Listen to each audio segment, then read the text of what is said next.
It's Wednesday. You know what that means. It means I'm a day late, but it also means time for football.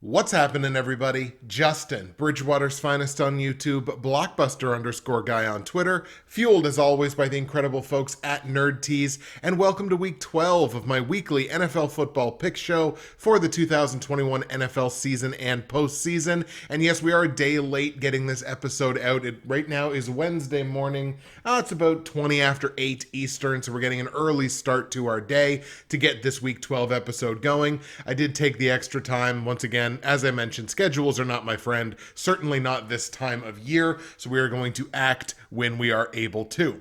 Week 11, kind of a mixed bag. It's never great when you go under 500 straight up, which I was last week. I was 7-8. So yeah, it's never a good week when that happens. I got off to a slow start and then was kind of even money through the later games in the week. So 7-8 straight up, 88, 76 and 1 straight up on the season. 100% not where I want to be come week 11, week 12. I would be hoping that number would be in triple digits by now, but that's not the case, but we will start building towards that this week. We got a 15-game slate, so who knows? We have an excellent week. We could get there at the end of this week. Against the spread, the results were a little bit better based on the early numbers from last week. Went 9-6 against the spread, so that is a strong rebound after a few straight weeks of being underwater. 9-6 against the spread makes us 75, 88, and 2 against the spread this season.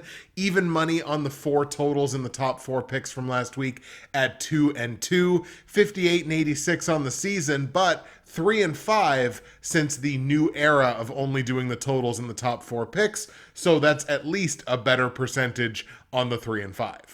After doing some quick math, it's actually not a better percentage, but it is what it is. So we will go from there. It's early in the morning, folks. The math skills were not on par right there. Platinum, gold, silver, and bronze picks kind of struggled, did go 3-1 against the spread, did hit Patriots minus 6.5, Houston plus 10.5. They actually got the win against Tennessee, and Cincinnati covering a single point against the Raiders. Green Bay obviously did not cover minus 2.5 because they dropped their game against Minnesota last week, which means I was only 2-2 straight up. So again, we've kind of struggled in those top picks, picking the game straight up over the last couple of weeks. That is obviously plan number one to turn around this week, because we've mentioned it before. Price of admission is usually going 4-0 on those games straight up. And like I mentioned, 2-2 on the total, so kind of a mixed bag in the top four picks. Taking a look at the Pick'em pools, the Bridgewater's finest pool, I moved back down to 20th out of 28, 800 points even, confidence-wise on the season, 60.3%. Brought in 69 of 120 in week 11, but it was not good enough, actually nowhere near good enough to win week 11. Shout out to our week 11 winner, Andrew, the Halloween metal fan. That is Andrew Warren, longtime YouTuber in this community, obviously longtime viewer of mine. He wins week 11 going 11-4 straight up in that week, 98 of 120 possible confidence points, clip well over 80%. So shout out to Andrew winning week 11 in the Bridgewater's finest pool. In the Half Moon's picks against the spread pool, moved up to 41st. Actually had a really good week against the spread. 88 of 120 possible confidence points on that 9-6 against the spread. Has me with 615 points overall on the season. It's still under 50% in terms of the total number of confidence points available, but it was an excellent 73.3% clip in week 11. Not quite good enough to win week 11, but it's about as close as I've been all season. Shout out to the week 11 winner, Lonny. Lonny bringing in 94 of 120 confidence points, so I only missed the mark by 6. That's a 78.3% clip and was good enough to make the pace in week 11 in the Half Moon's picks pool. In the Ante & Co. straight up pool, still in 18th place with my 88 straight up wins. Again, 53.3%. Definitely not where I want to be picking the game straight up. Only going 7 for 15 last week. That's under 50%. But we shout out Dick's Picks, which is just a great name. So week 11, he wins the week with a 12-3 week. 12 of the 15 games correct. That's an 80% clip, which is a tremendous week picking the game straight up. It's certainly where I would like to be, and let's see if we can't pull towards that here in week 12, although we'll talk about the week as a whole for week 12 here in a second. Overall leaders, Uncle BBQ Barry takes over the overall lead in the Bridgewater's Finest pool, 936 out of 1,326 confidence points. Moby Pulido, still the overall leader in the Half Moon's picks pool with 796 out of 1,326 confidence points. Obviously more difficult to pick the games against the spread.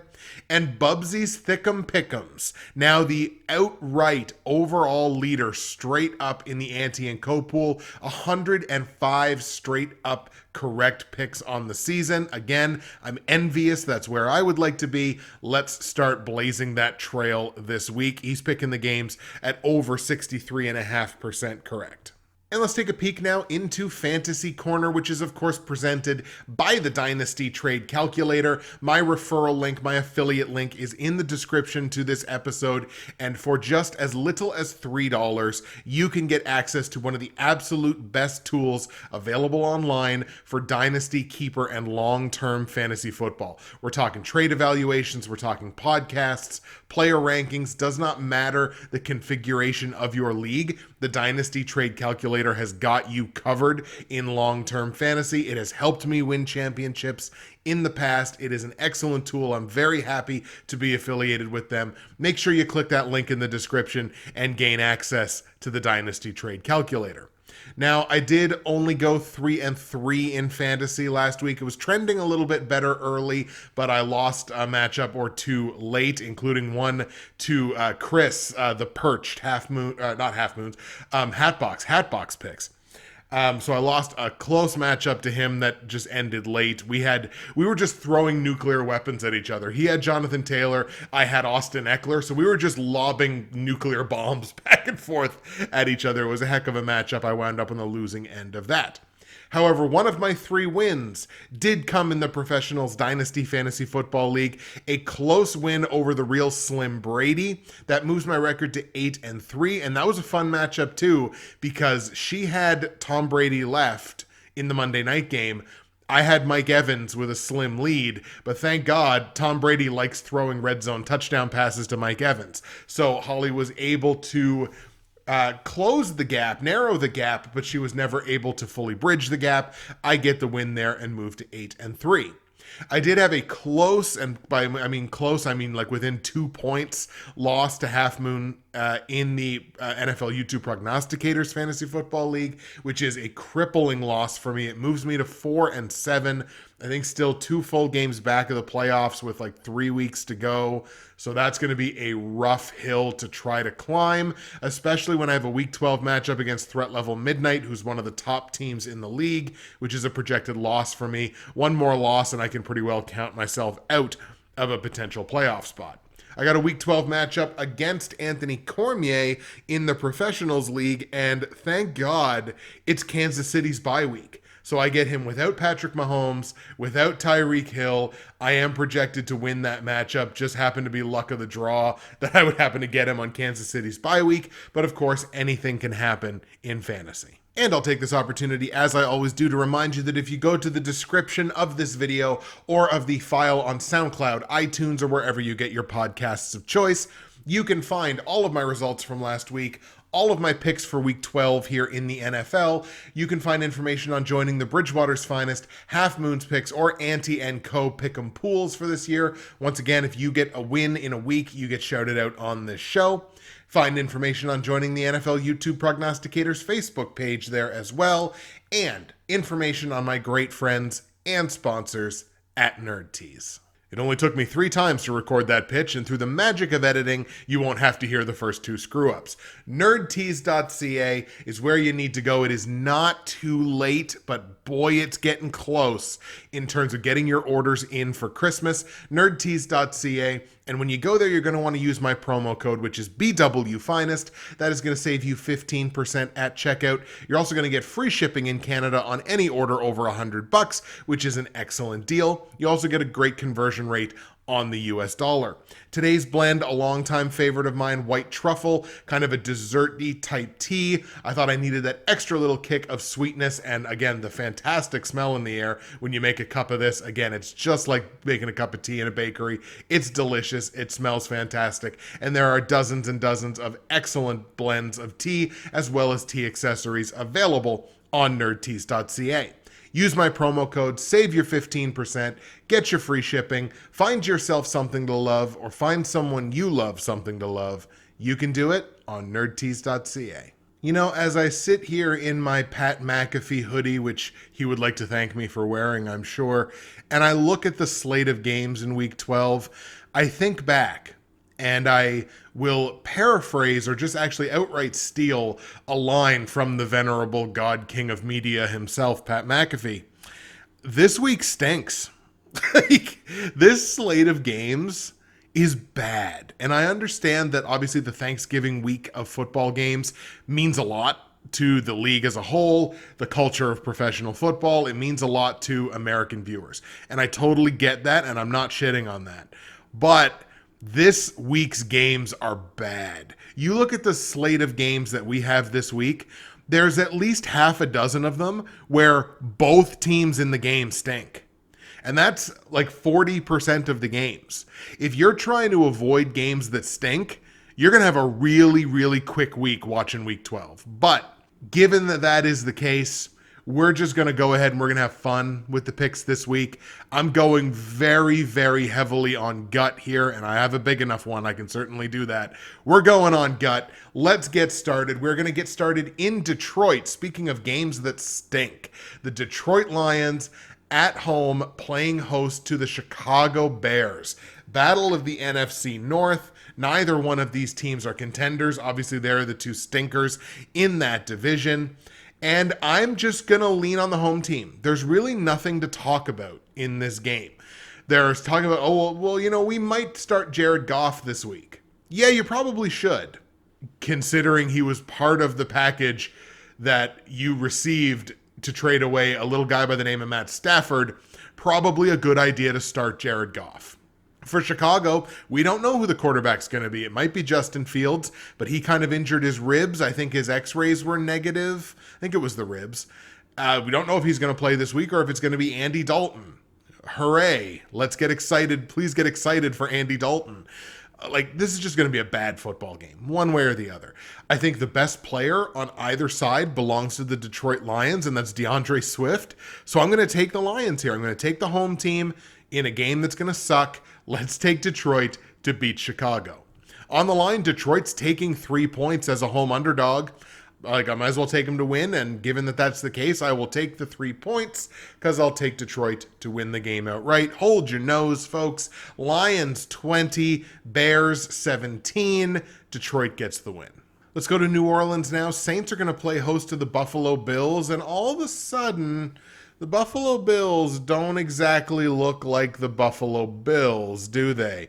The offense has sputtered 2 of the last 3 weeks. The defense really sputtered last week, but obviously they're still playing really good football, but boy, did they ever look bad last week. The offense only scoring 23 points a game over the last month's worth of games. And the Saints, their offense playing well, whether Kamara's in there or not. Their defense has kind of fallen apart as well. Look, they gave up a 40 spot last week to Philadelphia, and they've given up at least 23 points a game over their last 4. That defense not looking good. This time of year, in a lot of cases, I have a very simple philosophy. When in doubt, ride with the defense. And Buffalo's defense is definitely the better of these two defenses over the last little while, even though the Saints offense, we'd certainly make the argument, has scored more points and has looked better over the last month. I'm going to have to take Buffalo here. Even though the game's in New Orleans, I'm going to take the Bills. I like the Bills to rebound here. They control the ball exceptionally well, one of the best teams in football. Still take a few too many penalties for my liking, but I think it's enough for Buffalo to rebound here and get the win. Let's take the Bills on the road in New Orleans to beat the Saints. Now, on the line, the Saints are taking 6 points as the home underdog here. This is it's very uncomfortable one way or the other. I could see this game very easily ending within like 7 to 10 points, which is a close margin one way or the other. I think that's what I'm going to have to wind up doing. I think this is a 2-possession game for the Bills. So I guess I got to lay those 6. It's not the most comfortable lay that I will have this week. That's what she said. But I'm going to have to lay the 6 points on Buffalo here. Let's take the Bills minus the 6 points. We're going to go Buffalo 28, New Orleans 16. That should comfortably hit the -6. Let's go to Indianapolis now, and you'll notice I skipped one of those Thursday games just because we're going to talk about it here in a minute. The Indianapolis Colts at home playing host to the Tampa Bay Buccaneers. Now, the Bucs obviously got the job done on a short week on Monday night against the Giants, basically a feckless Giants team, which we're going to talk about here in a couple of games because obviously they made some news after this game. I don't know how much credit I want to give Tampa Bay for beating up on the Giants 30-10. I mean, it's a game that the Bucs were in control of right from the jump. And it's still a team that takes a few too many penalties. I would have thought a Tom Brady-led team would play with a little more discipline than I see the Bucs play with regularly. And one of those teams that plays with a ton of discipline, does all the little things right, and may arguably be the most complete team in the AFC are the Indianapolis Colts. Now, everybody, the big joke of the game last week, obviously, was that Carson Wentz threw for like less than 170 yards or whatever, and they won the game because Jonathan Taylor is just a nuclear weapon, maybe one of the nuclear weapons of the NFL. And obviously that conversation around maybe Jonathan Taylor should get some MVP votes. I think he probably will, assuming he doesn't get hurt for the rest of the year. Hopefully he does not. But look, this Colts defense, very opportunistic defense that's playing relatively well. They're very disciplined. They don't take penalties. They're at home. The Bucs, interestingly enough, there's a thing to talk about with the Bucs. They have not been very good on the road this year. I think Indianapolis gets this win, and this is one of the more significant, I would say, upsets of this week, probably the most significant upset of this week. I like the Indianapolis Colts at home to get the win over Tom Brady and the Tampa Bay Bucs. On the line, Indy's taking 3 points as a road underdog, our third straight home underdog. And what the interesting thing I wanted to point out, the Bucs have not been very good on the road. The Bucs have not covered against the spread on the road this year. They are 0-5. They're 3-point favorites here. I don't like them to cover that number because they have not covered against the spread on the road this year. So again, might as well take the Colts to win. So give me the 3 points. Let's take Indianapolis 34, Tampa Bay 31. Probably the best game of this week, I would think. And I like the Colts to get the job done, maybe right at the end. In fact, I'll put it to you like this. This game is 28-28 at the end of regulation, goes to overtime, Tampa kicks a field goal, Indy scores a touchdown and wins the game 34-31. That's the way I'm going to predict this thing goes down. But enough about good games. Let's go back to a game that stinks. The Miami Dolphins at home playing host to the Carolina Panthers. Now, the Panthers offense looked better last week. It was still in a losing effort because the defense is, but the offense certainly looked better. And Cam Newton looked as good as he has looked all year. And so, look, it was just a matter of Cam, I guess, needed to be where Cam wanted to be, which was in Carolina. And all of a sudden, he's back. Although, again, it's such a great joke to talk about how many Cam Newton replacement quarterbacks the Carolina Panthers are paying while they're also paying Cam Newton, which is just hilarious to me. I think Carolina gets the win in this game. Both of these teams are really undisciplined. They take a high number of penalties. Miami takes more than Carolina, and Miami obviously needs all the help that they can get to just win football games in general.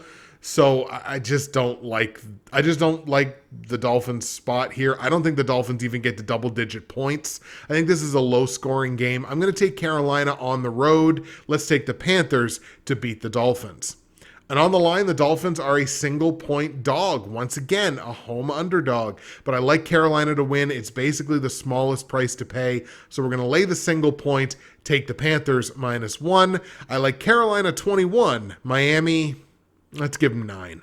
Let's now go to a game that I think stinks in the macro, but in the micro, it might not qualify quite as a game that stinks. It's a division matchup of the NFC East, the New York Giants on the short week at home playing host to the Philadelphia Eagles. Now, there are a lot of metrics that say this game stinks.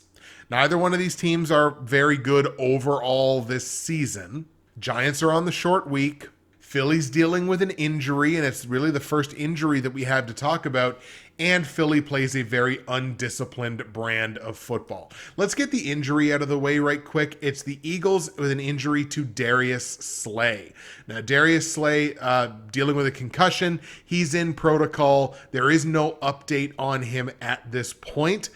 There's hope that he'll play, but boy, having to clear protocol relatively quickly, I'd just say I'll be surprised, which is a definite downtick for this Eagles defense.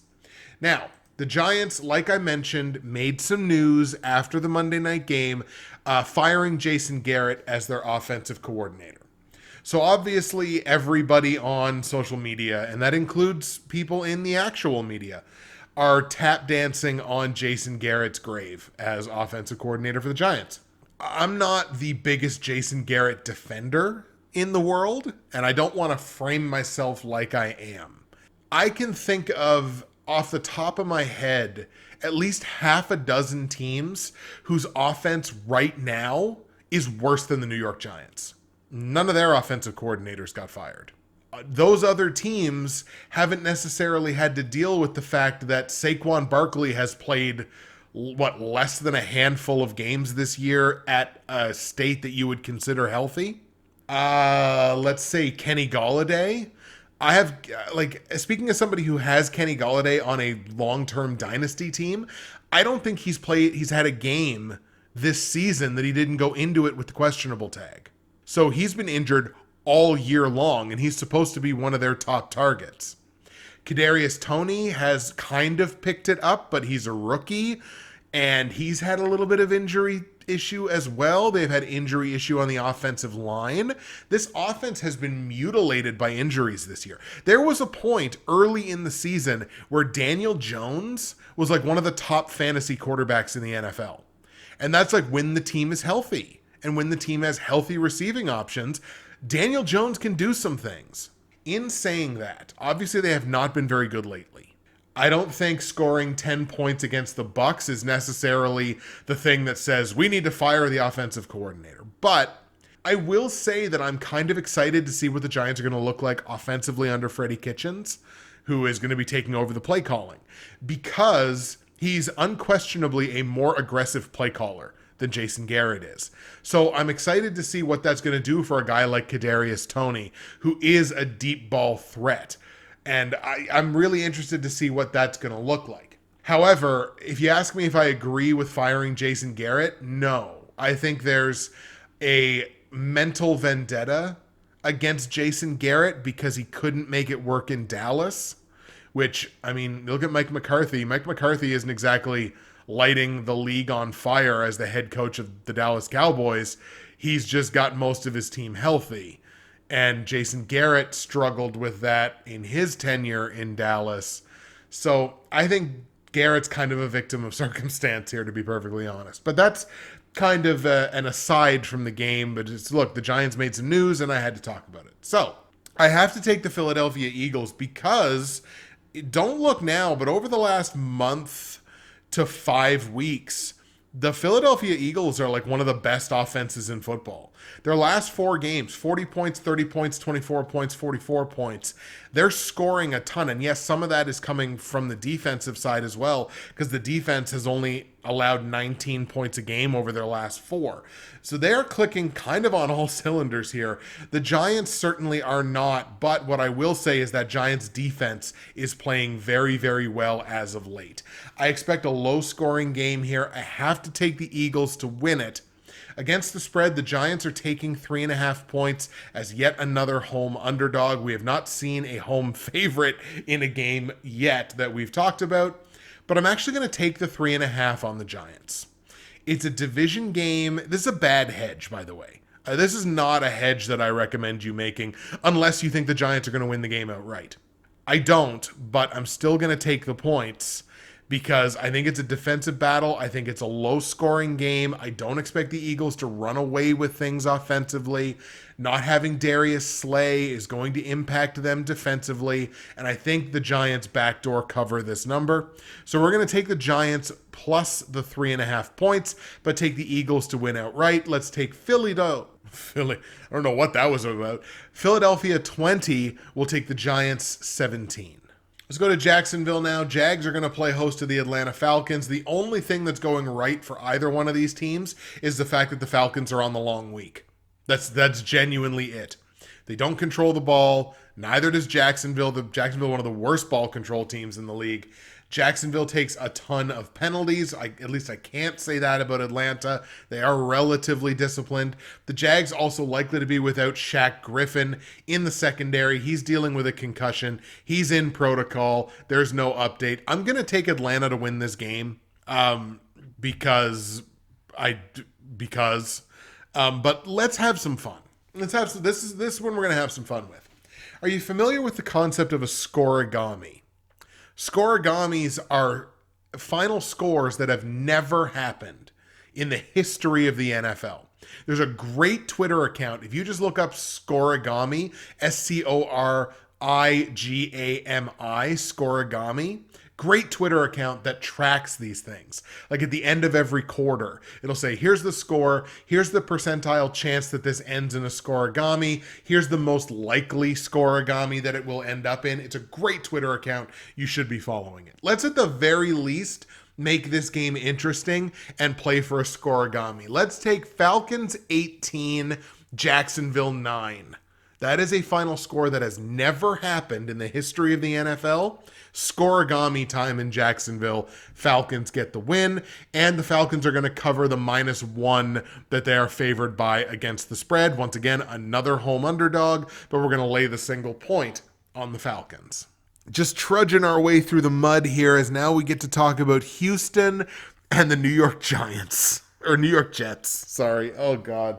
So, there's an injury. We can talk about that. We can talk about the Jets with an injury. That's kind of interesting, at least.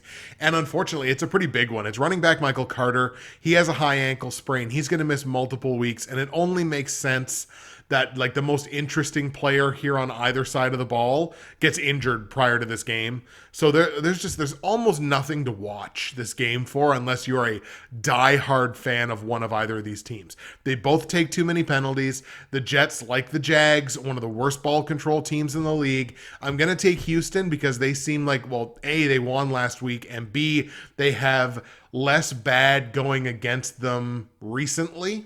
So we're going to take Houston to win this game. Let's take them 21-14, which actually means I'm going to lay the 2.5 points. The first home favorite. Hey, there you go, Texans. Be proud of yourselves. Houston laying 2.5 points as a home favorite. I'm going to lay the points because it's a fairly small price to pay, and I do think it hits, but that feels absolutely gross. If you like the Jets to win this game outright, which, by the way, if Michael Carter wouldn't have been hurt, I probably would take the Jets to win this game outright, but they've got nobody in their backfield that is anywhere near Michael Carter. So I just don't think they're going to be able to run the ball, and if they can't run the ball, I don't think they're going to win. Okay, thank God. A team and a game that we can actually talk about because it's between two good teams. The Green Bay Packers playing host to the Los Angeles Rams. So Rams are coming in off of their bye, so they're going to be well rested in this game. And both of these teams can actually lay claim to being two of the most disciplined teams in the NFL. They take two of the fewest amounts of penalties across the league. Packers dealing with an injury. So they are a really good ball control team. One of the better ball control teams in the league. Don't give up a ton of turnovers. And that defense has been, opportunistic in generating turnovers. But the injury that they are dealing with once again along the offensive line. And my God, how many more O-line injuries can the Packers possibly stand? And this is a big one. It's Elton Jenkins at tackle. He tore his ACL. He is done for the rest of the year. That is a hit to the Packers' Super Bowl hopes. That's a hit to their hopes of winning the division, because the division is certainly not wrapped up at this point. It's a hit to everything, certainly a hit to their ability to win this game. And again, it's certainly not just that. We may not see Aaron Jones in this game. Very publicly, Aaron Rodgers is dealing with a toe injury that he said is still going to be an issue for him in the game this week. I've got to take the Rams here. I don't necessarily know that the Rams are top to bottom a better football team, but in the situation, given the context of the game, I think I got to take the Rams here as the better team this week. So we're going to take the Rams to beat the Packers, and this game is actually on the edge of a knife in Vegas. It's actually a pick'em. So this game could go genuinely either way in Vegas's eyes. I like the Rams to win the game outright, so I'll take the Rams against the spread as a pick'em. Let's take Rams 30, Packers 27. Even though the game's in Green Bay, and again, if the context of the game were different, I'd probably take Green Bay. I just think they drop it this week. That'll be back-to-back losses for the Packers. Off to San Francisco now. Niners going to play host to the Minnesota Vikings. Speaking of Green Bay's loss last week, that loss came to the Minnesota Vikings, 34-31. Vikes got the job done. Their offense looked good. Defense, not so much, but the offense looked good at the very least. Minnesota can lay claim. They do control the ball fairly well this year. One of the better teams in terms of the turnover differential. They do take a few too many penalties here, and that, I think, is one of those situations where it's one of those instances where I think that could even determine the game. One bad penalty on defense that gives the Niners an extra first down that they weren't otherwise going to have might turn into its own, an extra possession or a possession taken away from the Vikings offensively. Something like that, I genuinely think, is what's going to wind up being the difference in this football game. I think this is a razor-thin game, but I'm going to take the Niners to win the game outright. Offensively and defensively, the Niners are just kicking right now. 28 points a game over their last 4, only giving up 18 points a game over their last 4. And in both cases, it's just a bit better, especially on the defensive side. The defense is significantly better here for the Niners. I'm going to take the Niners at home to get the win over Minnesota. On the line, Niners are laying 3 points here as a home favorite. I like them to win. It's the max range of what I would consider a small price to pay as a full field goal. I'm going to lay those 3 points on the Niners. Let's take San Francisco 28, Minnesota 21. Niners get the win and try to stay competitive in that tough division. Speaking of division game next on tap, the Baltimore Ravens at home playing host to the Cleveland Browns. Obviously, Cleveland no longer with Odell Beckham. He is out of town. He is in Los Angeles now with the Rams, and they may not have Jarvis Landry either. I'm not listing him as an official injury, but I know he's dealing with some stuff and may or may not play in this game, which would be a big hit to the Cleveland Browns. Now, they might get Kareem Hunt back this week. Again, we're back on the Kareem Hunt watch, that as soon as Kareem Hunt comes back, this offense kind of goes back to full strength, because it's not like Baker was lighting things up with his receivers anyway. But when those 2 running backs are there and they're back to full strength, watch out for the Browns. Whether that happens this week yet, I don't know. What I do know, Cleveland does lack a discipline. They are one of the worst teams in the league in terms of taking penalties. Baltimore is not that. I think Baltimore's the better football team here. Division matchup, I'm going to take the home team. Let's take Baltimore at home to beat Cleveland.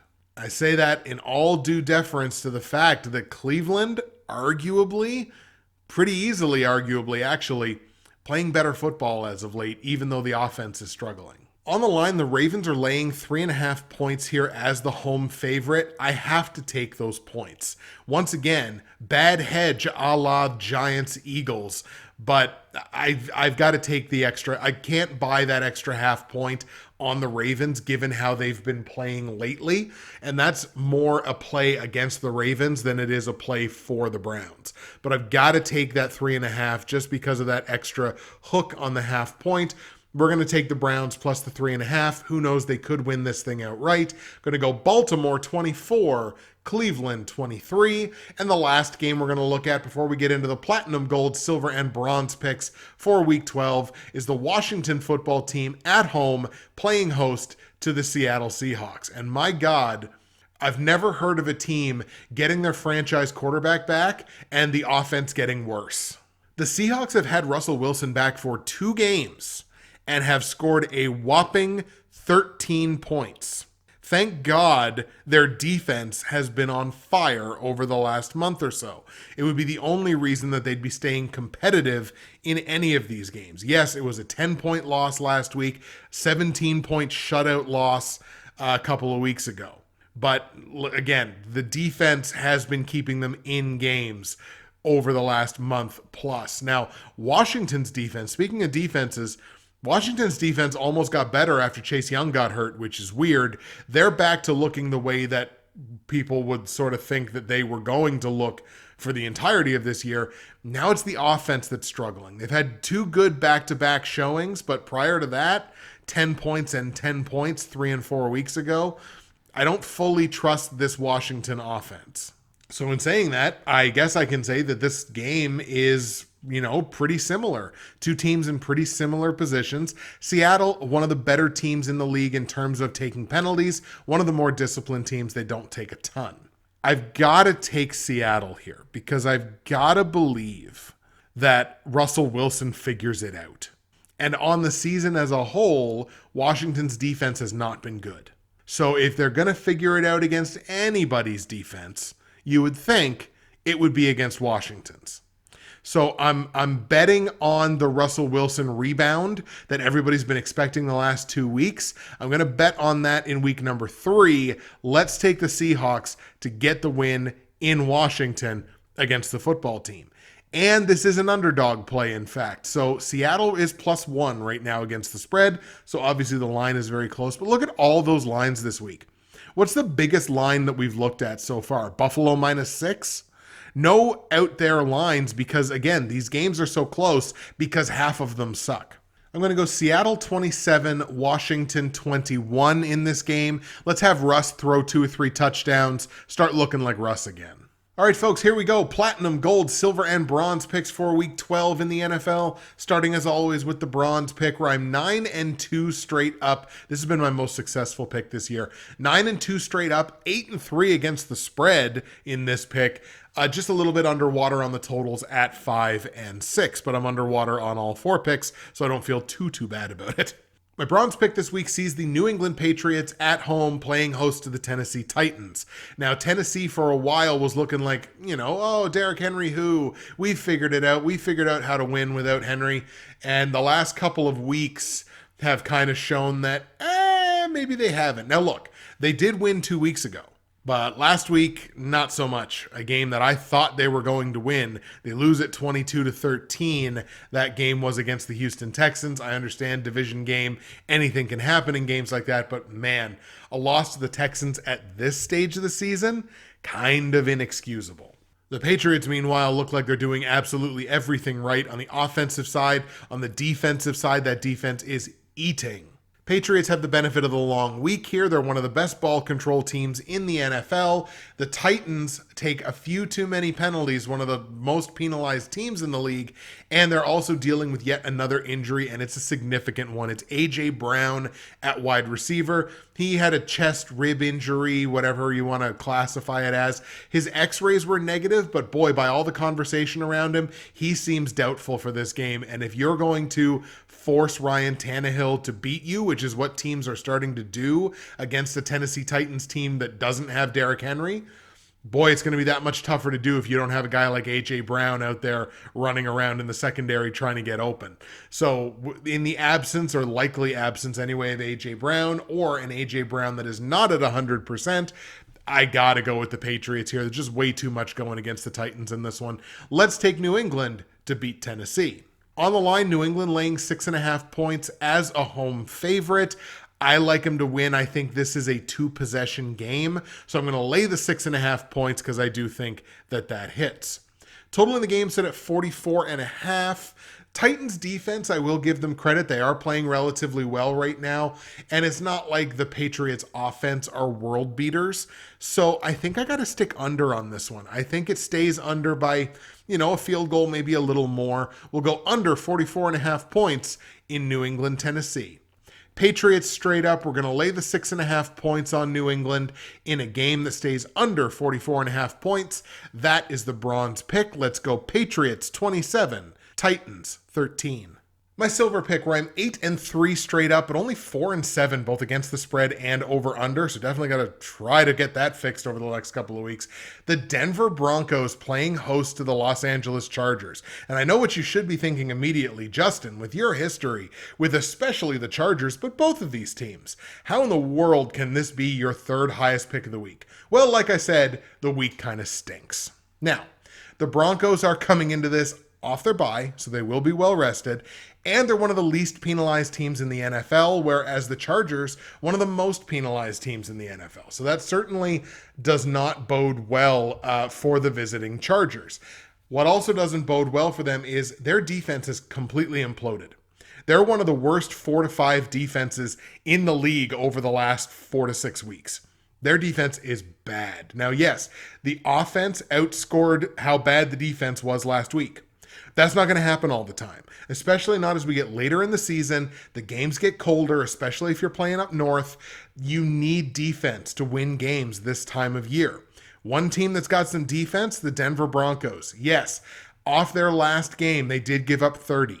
But the 3 games before that, 16 points, 10 points, 17 points. This Broncos defense is good. This is their time of year. And yes, the offense is struggling, but between the two, I'll take some defense this time of year. I like the Denver Broncos at home to get the win over the LA Chargers. And this is an underdog play, in fact. An underdog play for the silver pick. You don't see this all that often. On the line, the Broncos are 2.5-point dogs at home. I like them to win outright, so obviously I'm taking the plus 2.5 here on Denver. But again, you don't see an underdog play in my top 4 picks all that often. Total in the game set at 47.5, and this I think is as close to a perfect total as you will see in any game this week. I think this is like right on the line of where this game is ultimately going to end up. I think it's going to land over literally by half a point. I've got Denver 28, the Chargers 20. So 48 points. I got to take the over because that's what would hit if that was the final score. But this is probably, I might not feel worse about an over pick at all this year because to take an over on a Broncos game, that is tough. But we're going to take over the 47.5 points. Broncos straight up. We're going to take the Broncos plus the 2.5 points over 47.5. That's the silver pick. And like I said, Broncos 28, Chargers 20. My gold pick, where I'm 7-4 straight up, 5-6 against the spread, and 5-6 on the totals, sees the Cincinnati Bengals at home playing host to the Pittsburgh Steelers. Division matchup here, definitely playing with fire this high in the picks.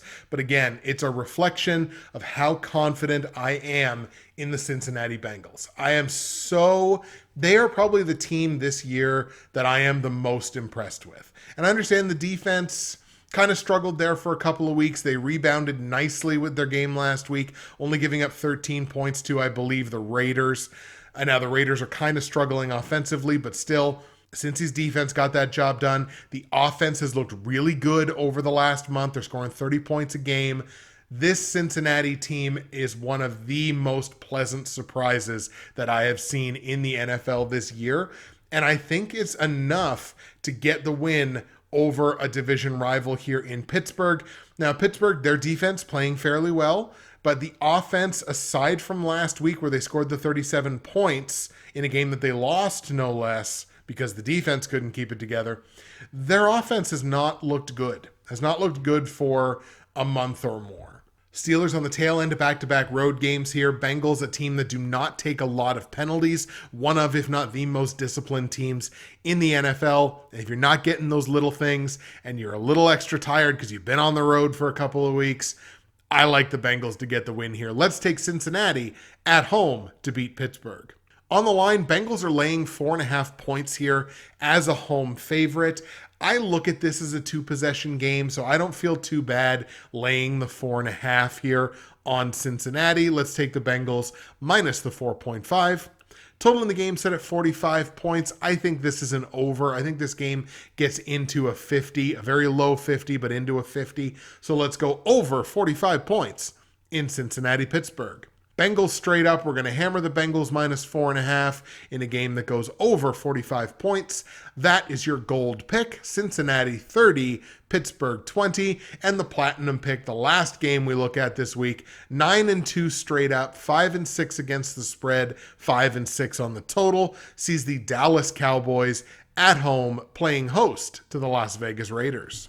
For the Cowboys, CD Lamb is the injury note that we have to talk about here. He's dealing with a concussion a week after dealing with a contusion on his arm. So he's in protocol. He's missing practices. He seems doubtful to play at this point.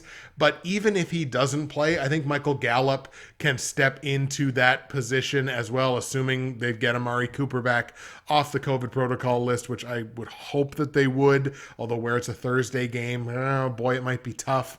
I still think Dallas has what it takes on the offensive side to win this game. These are two highly penalized football teams between Dallas and the Raiders. And kind of like I mentioned, the Raiders offensively, they're playing really poorly lately. Defensively, they're playing really poorly lately. I just don't think they keep up with a good football team in the Dallas Cowboys. So let's take Dallas to rebound from last week's loss. I think that was the loss against Kansas City. I'm going to take Dallas at home to pick up a win over the Raiders. On the line here, Cowboys are laying 7.5 points here as a home favorite.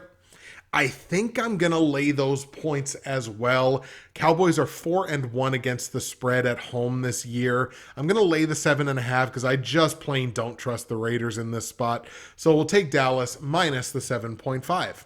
Total in the game set at 50.5 points. This is a pretty good total as well, but I think it just stays under. If you had CD Lamb in this game and we knew CD Lamb was going to play, that would probably be enough to kick it just barely over this number, but I'm going to stick under 50.5 points in Dallas and Vegas. Cowboys straight up, we're going to lay the 7.5 points here on Dallas at home as well in a game that stays under 50.5 points. That is your platinum pick. Dallas 28, Raiders 20. There you go, folks. Those are your picks for Week 12 in the NFL. Once again, this week stinks. But it is time now for something that doesn't stink, and that is the comment of the week. The patented, if you will, comment of the week. The comment of the week from the Week 11 episode is going to go to a longtime viewer and probably one of my favorite people on Twitter because they are always all over my tweets, and that is Matthew Parker. Matthew Parker's comment from Week 11 goes like this. Do you think the Lions are actually the worst team in the NFL like their record shows? Or do you think they're just a victim of being in the NFC? Every other contender for the worst NFL team is in the AFC. Do you think the Lions could win against any of those four teams? He specifically calls out the Texans, Jets, Dolphins, and Jags. Were they to play each other? Or do you think the Lions would still be winless if they played one of those four? And I framed it like this. My response to Matthew was, if you took those five teams and put them in a round robin tournament, I think Detroit beats Houston. I think Detroit maybe beats the Jets, but probably loses to Miami and Jacksonville. So I framed it that way. So I don't technically think the Lions are the worst team in the NFL. I think they're probably like the third worst team in the NFL, just based on roster composition and who I think would win games straight up. And I said I'd rather have the Lions core than the Texans core right now. Now, of course, Houston won last week, where Detroit very much did not. But I would still probably take the Lions core over Houston's core, if that's a way of answering that question. That's an interesting question, though, to pose to everybody else. Toss that in the comments of this week's episode. Who do you genuinely think is the worst team in the NFL? Matthew, thank you for your comment, and yours was the comment of the week from the Week 11 episode. There we go, folks. Week 12 is in the books. Try your best to enjoy the games this week. Obviously, if you're one of my many American listeners, please enjoy Thanksgiving and enjoy it responsibly. You know, COVID is still a thing, but do your best to get to see as many of your family as possible. Enjoy incredible food like I'm sure you always will. Try not to injure somebody on Black Friday. Enjoy the games in week 12. We will see you again for lucky week number 13. It's scary, but it's not Halloween anymore. We'll see you for week 13. Happy Thanksgiving.